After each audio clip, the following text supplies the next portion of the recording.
कोलकाता के आरजी कर medical college में महिला डॉक्टर के साथ हुए रेप और फिर मर्डर के मामले में सुप्रीम कोर्ट ने गुरुवार को सुनवाई की और केस को गलत ढंग से हैंडल करने के लिए पश्चिम बंगाल की पुलिस को कड़ी फटकार लगाई। सुप्रीम कोर्ट के चीफ जस्टिस डी.वाई. चंद्रचूड़ की अगुवाई वाली बेंच ने वारदात के तुरंत बाद एफआईआर न होने और वारदात के समय के अलग-अलग दर्ज होने पर सवाल उठाए।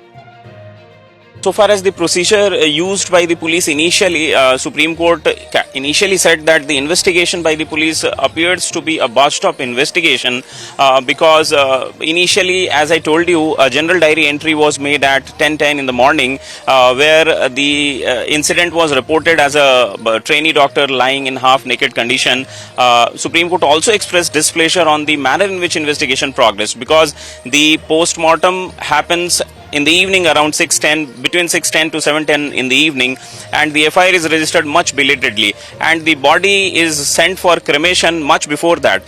So there was a tremendous incoherence between the timeline and the facts of the case. So Supreme Court was highly displeased in the manner in which investigation had happened. सबसे महत्वपूर्ण जो इंक्वायरी का बिंदु रहा था वह था कि जो यूडी रजिस्टर किया गया था अननेचुरल डेथ का केस, वो किस टाइम पे किया गया था। तो उसमें थोड़ा कंफ्यूजन हुआ, लेकिन स्टेट ऑफ बंगाल द्वारा वह क्लियर बताया गया कि पोस्टमार्टम होने से पहले ही यूडी केस रजिस्टर किया जा चुका था।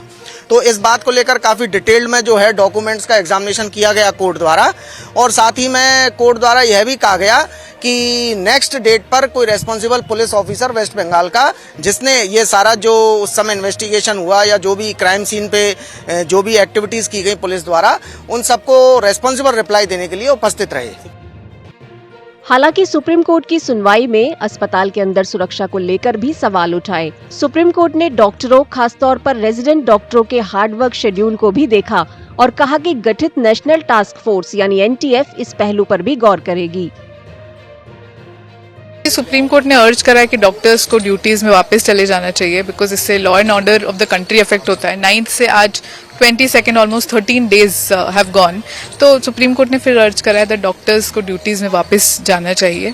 एंड मीनवाइल जो भी उनके अगेंस्ट या तो कॉलेज की तरफ से या in the form of FIRs जो भी अग्रेसिव एक्शंस लिए गए हैं, those actions will be taken care of by virtue of today's order। वो प्रोटेक्शन सुप्रीम कोर्ट ने आज प्रोवाइड कर दिया है। कुछ डॉक्टर्स की तरफ से ये आया था कि हम वर्क पे नहीं है तो हमारा सैलरी या CL जो है वो डिडक्ट किया जा रहा है। तो सुप्रीम कोर्ट ने कहा you resume the work and we think that no such kind of any adverse action will take place against you.